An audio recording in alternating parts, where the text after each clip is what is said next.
Alright guys, I'll try to do this on camera, but I make no promises.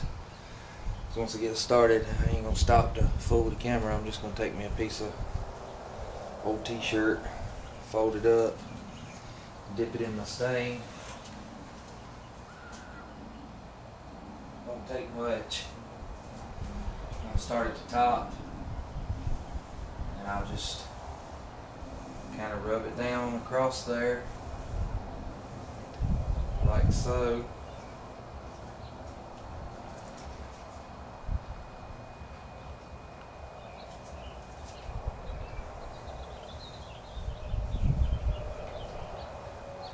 And you want to wear gloves when you do, I see a lot of people on YouTube and other things every other place. They'll do stain barehanded. But it's your own personal preference, but stain stains, so you kind of want to do it on something that you don't mind getting dirty. Just want to do nice, even strokes. Making sure you keep any lint. That's why I like using a lint-free rag.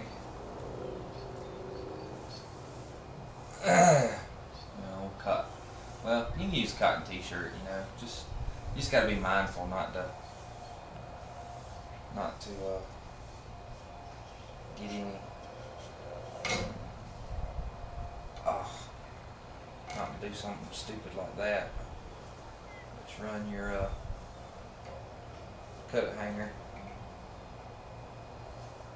across your stain. Good thing I was using a coated hanger.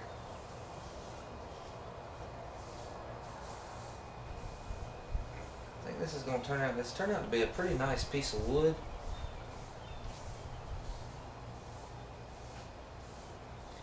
It's got some nice character to it. It's got some nice light and dark spots in the grain.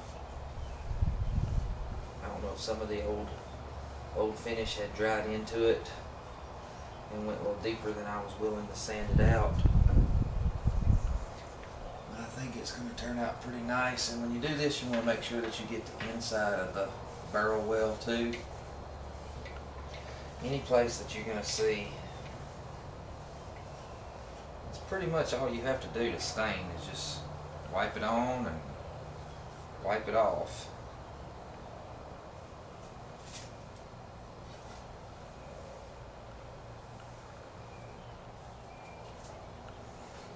I'll take me another piece. Old t-shirts work great. Cut them in strips for this.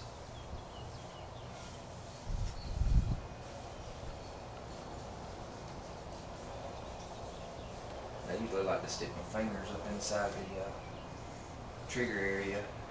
Gives me a good way to turn it without scratching it. I do have a couple of little places that's thin. So I'm going to go back over them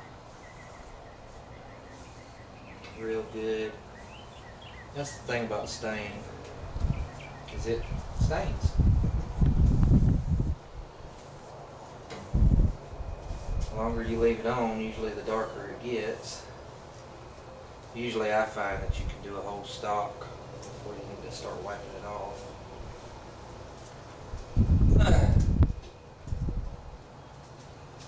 And I'm sure I'll get comments of people saying, well, you should have done it this way, and you should have done it with a brush, and you should have done it with this, and you should have done it with that. But this is the way I do it. Anybody else that does it a different way is more than welcome to make their own video showing how to do it. I don't know that a whole lot of people will be interested in this, but I had a few friends that wanted to see it. So I figured I would oblige them. Hopefully you're not having to look at my ugly mug too much. You can see the stock. It's turning out pretty nice. It's almost going to be a light cherry, I can tell you that. I don't know what kind of wood they use. It looks like a really light walnut, but I'm not an expert on wood, so it almost looked like a white pine when I sanded it down.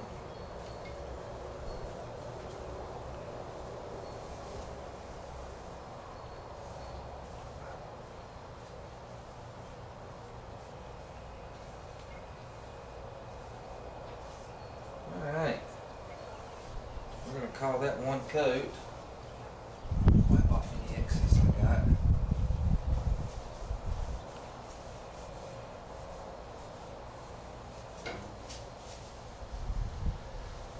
And this cherry that I'm using is, I know it's every bit of 10, 15 years old. It's just some old stuff I had in the shop. Mixes up real nice. So I couldn't see to throw it out. Not thinking it was bad or anything, but works great for this. I've done several guns for that. It don't take a whole lot.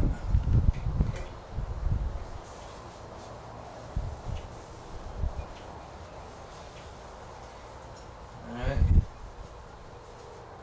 And I will let this dry overnight.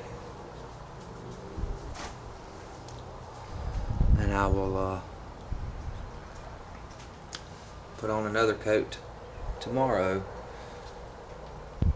This is the most difficult area in the stock to sand because you have to go with grain. Usually it's got a diagonal grain across the fore end right there. And just got to be mindful of that. And I'll use a block on the flat surfaces and then I hand sand all the rounded areas so that it looks pretty smooth. I think I'm going to be happy with it. Put on a couple more coats and then I'll show you how it looks. Probably around the first coat of True Oil. Alright, I'm gone.